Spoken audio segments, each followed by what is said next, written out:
السلام علیکم ورحمۃ اللہ وبرکاتہ۔ آج پھر حیدرآباد کے ایک ملعون نے حضور اقدس صلی اللہ علیہ وسلم کی شان میں کچھ غلط الفاظ کہے ہیں، گستاخی کی ہے، اور یہ کوئی نیا واقعہ نہیں ہے۔ ملک ہندوستان میں تو یہ آئے دن کا وطیرہ ہی بن گیا ہے کہ اس طرح کے واقعات کچھ پہلے بھی ابھی دیکھنے میں آئے، سننے میں آئے، اور آگے ہو سکتا ہے کہ اگر ان پر روک نہ لگائی جائے تو اس طرح کے واقعات اور بھی دیکھنے کو ملے۔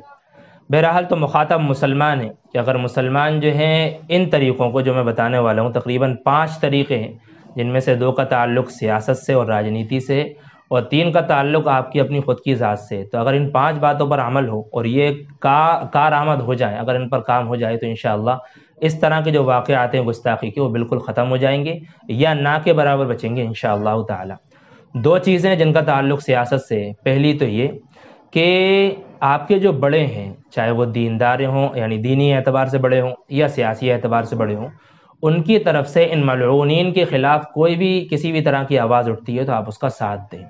جیسے اگر وہ لوگ پروٹیسٹ کرنے کہہ رہے ہوں ان کے خلاف تو آپ پروٹیسٹ کریں، ٹھیک ہے۔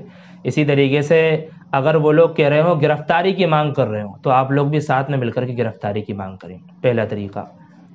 دوسرا طریقہ یہ ہے کہ جو سیکولر نیتا ہیں، آپ کے ایم ایل اے ہوں یا اسی طریقے سے آپ کے ایم پی سانسد وغیرہ ہوں، تو یہ بڑی بڑی جگہوں پر جاتے ہیں، وہاں پر اپنی آوازیں اٹھاتے ہیں۔ خاص طور سے جو مسلمان نیتا ہیں، مسلمان ایم ایل اے اور ایم پی وغیرہ، آپ لوگ یعنی یہ بستی والے حضرات ہیں وہ ان لوگوں کے پاس جائیں اور ان کے سامنے یہ بات رکھیں کہ بھائی آپ سنسد بھون میں یا پھر ودھان سبھا میں آپ جب بھی جاؤ تو وہاں پر ان چیزوں کے خلاف قانون بنانے کی مانگ رکھو، چاہے وہ مسلمانوں کے اعتبار سے ہو یا غیر مسلموں کے اعتبار سے۔ ان کے خلاف اگر کوئی بولتا ہے تو ان کے خلاف آپ قانون پاس کرواؤ۔ انشاءاللہ اگر اس طرح کے قانون پاس ہو گئے تو اس طرح کے جو باتیں آ رہی ہیں، اسٹیٹمنٹ آ رہے ہیں، ان پر روک لگ جائے گی۔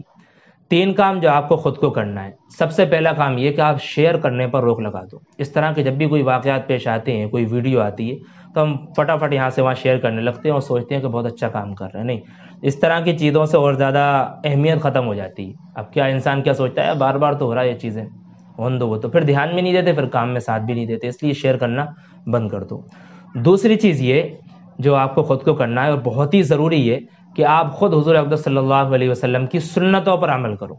آپ جب ان کی حضور اقدس صلی اللہ علیہ وسلم کی سنتوں پر عمل کرو گے تو انشاءاللہ آپ کی محبت آپ کے دلوں میں بڑھے گی اور انشاءاللہ اس طرح کے جو واقعات ہیں وہ کم ہو جائیں گے۔ چوتھا اور آخری طریقہ اور سب سے ضروری طریقہ جو ہم سے اور مسلمانوں سے چھوٹ گیا ہے وہ یہ کہ ہم نے حضور اقدس صلی اللہ علیہ وسلم کا تعارف غیر مسلموں میں کرانا چھوڑ دیا ہے۔ غیر مسلم سے اگر پوچھو بھائی حضور اقدس صلی اللہ علیہ وسلم کون ہے تو ان کو کچھ نہیں ہے پتہ۔ آپ ان سے پوچھو اسلام کیا ہے تو ان کو کچھ نہیں ہے پتہ۔ اسلام کے بارے میں کچھ ہی چیزیں جانتے ہیں، وہ جہاد، کہیں حلالے کو بدنام طریقے سے بولتے ہیں، کبھی 4 نکاح، اس طرح کی چیزوں کو بولتے ہیں، ان کو اور کچھ پتہ ہی نہیں ہے اسلام کیا ہوتا ہے۔ حضور صلی اللہ علیہ وسلم کے بارے میں اگر کوئی بات آئے تو ان کو بس ایک ہی چیز پتہ ہے، ماں عائشہ رضی اللہ عنہا سے نکاح، اس کے علاوہ کچھ بھی انہیں پتہ نہیں۔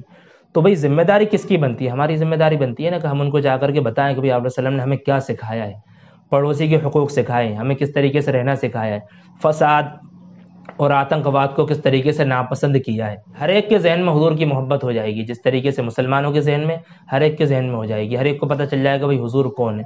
تو پھر جب وہ پتہ چل جائے گا ان کو تو پھر انشاءاللہ وہ حضور صلی اللہ علیہ وسلم کے خلاف کبھی بھی اس طرح کی باتیں نہیں کریں گے۔ تو امید ہے یہ باتیں آپ کو سمجھ میں آئی ہوں گی، تو آپ ان باتوں پر عمل کریں، خاص طور سے وہ پہلے والی جو سیاسی باتیں ان پر بھی آپ عمل کریں اور اس ویڈیو کو شیئر بھی کر دیں۔